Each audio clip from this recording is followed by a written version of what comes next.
What's up, nerds? Nerd Piece here. So today I want to talk about Monkey D. Dragon. I specifically want to talk about the possibility that he has been one of the main forces guiding the Straw Hat's direction. So to start things off, it's clear that he's been following Luffy's pirate career. We can assume this due to the fact that he knew Luffy would be passing through Log Town going to the Grand Line and showed up, as Garp put it, to see him off. Before we even knew who he was, he helped Luffy when Buggy tried to kill him, and of course he stopped Smoker. And we can assume that he often thought of Luffy because he always faced toward the east when he was thinking in Baltigo. We seen that during Ivanko's flashback.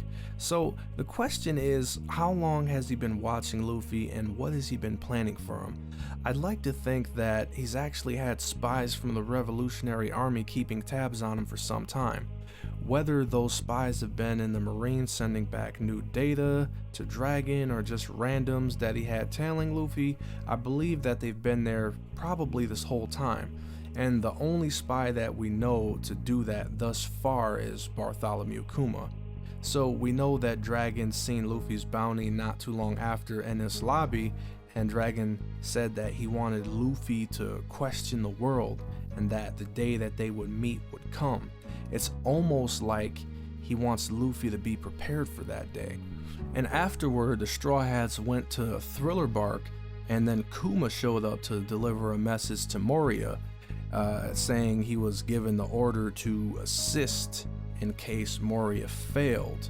And when it came time where he confronted the Straw Hats during the actual battle, after Luffy was worn down from fighting Moria, he said that hurting Luffy would only shame him, and he instead tested Zoro's resolve.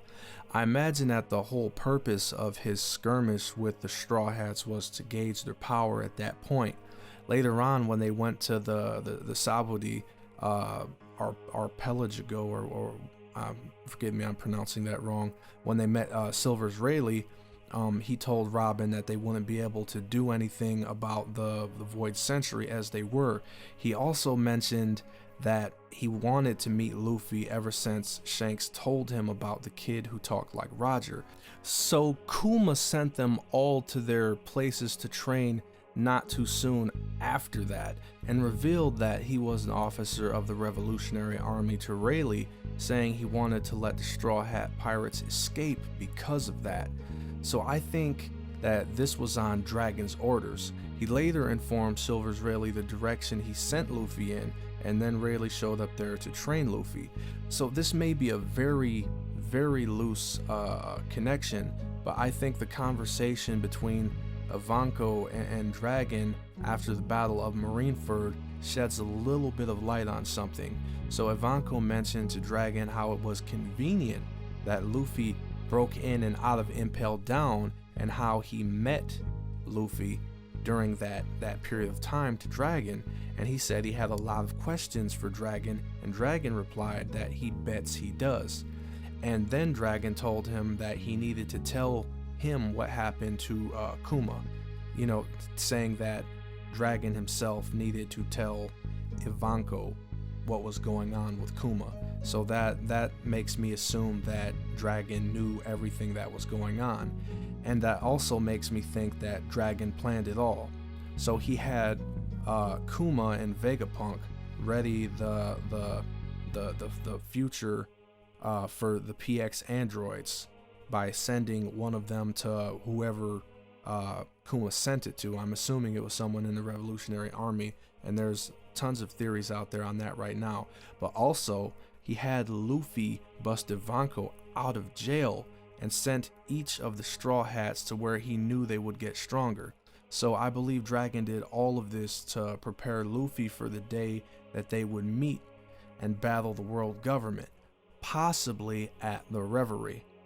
And it's very likely that they're gonna reveal some secrets about the Void Century. I'm very sure that Dragon knows about it. That might be the whole reason that he started the Revolutionary Army in the first place, and there's more theories out there on that.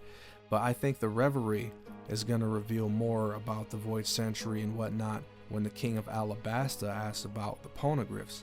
And my little theory of how this is going to go afterwards is that Shanks is going to get involved to try to stop Big Mom and Kaido from attacking Luffy while, the Wano arc is going on. And then Blackbeard is going to get involved, possibly to take out Shanks.